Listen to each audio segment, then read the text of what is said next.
कार्तिक मास की इस पावन कथा यात्रा में आपका स्वागत है। पिछले अध्याय 7 में हमने सुना कैसे भक्ति, श्रद्धा और विश्वास के बल पर भगवान की कृपा बरसती है और जीवन में अंधकार मिटकर प्रकाश फैलता है। आज हम आगे बढ़ते हैं कार्तिक मास कथा के अध्याय 8 में, जहां और भी अद्भुत लीला और प्रेरणा हमारा मार्गदर्शन करेगी। तो आइए श्रद्धा के साथ कथा श्रवण करें, जिसकी दया से सरस्वती भाव रही उपजाए। कार्तिक महात्म का कमल लिखे 8वां अध्याय। नारद जी बोले, अब मैं कार्तिक व्रत के उद्यापन का वर्णन करता हूँ, जो सब पापों का नाश करने वाला है। व्रत का पालन करने वाला मनुष्य कार्तिक शुक्ला चतुर्दशी को व्रत की पूर्ति और भगवान विष्णु की प्रीति के लिए उद्यापन करे। तुलसी के ऊपर एक सुंदर मंडप बनवावे, उसे केले के खम्भों से संयुक्त करके नाना प्रकार की धातुओं से उसकी विचित्र शोभा बढ़ावे।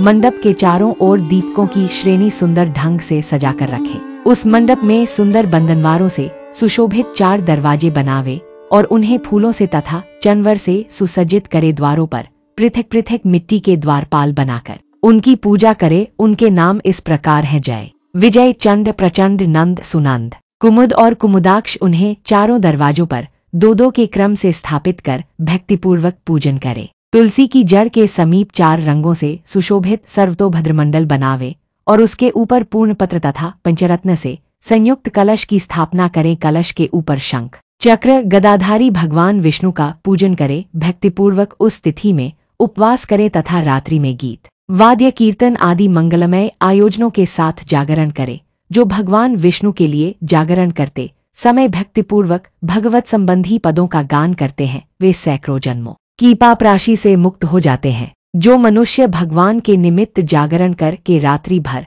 भगवान का कीर्तन करते हैं, उनको असंख्य गोदान का फल मिलता है। जो मनुष्य भगवान की मूर्ति के सामने नृत्यगान करते हैं, उनके अनेक जन्मों के एकत्रित पाप नष्ट हो जाते हैं। जो भगवान के सम्मुख बैठकर कीर्तन करते हैं और बंसी आदि बजाकर भगवत भक्तों को प्रसन्न करते हैं तथा भक्ति से रात्रि भर जागरण करते हैं, उन्हें करोड़ों तीर्थ करने का फल मिलता है। उसके बाद पूर्णमासी में एक सप्तनीक ब्राह्मण को निमंत्रित करें। प्रातःकाल स्नान और देव पूजन करके वेदी पर अग्नि की स्थापना करे और भगवान की प्रीति के लिए तिल और खीर की आहुति दे। होम की शेष विधि पूरी करके भक्ति पूर्वक ब्राह्मणों का पूजन करे और उन्हें यथाशक्ति दक्षिणा दें। फिर उनसे इस प्रकार क्षमा प्रार्थना करें: आप सब लोगों की अनुकंपा से मुझ पर भगवान सदैव प्रसन्न रहें। इस व्रत को करने से मेरे 7 जन्मों के किए हुए पाप नष्ट हो जाए और मेरी संतान चिरंजीवी हो। इस पूजा के द्वारा मेरी सभी मनोकामनाएं पूर्ण हो। मेरी मृत्यु के पश्चात मुझे अतिशय दुर्लभ विष्णुलोक की प्राप्ति हो। पूजा की समस्त वस्तुओं के साथ गाय भी गुरु को दान में दे। उसके पश्चात घरवालों और मित्रों के साथ स्वयं भोजन करे। भगवान द्वादशी तिथि को शयन से उठे, त्रयोदशी को देवताओं से मिले और चतुर्दशी को सबने उनका दर्शन एवं पूजन किया।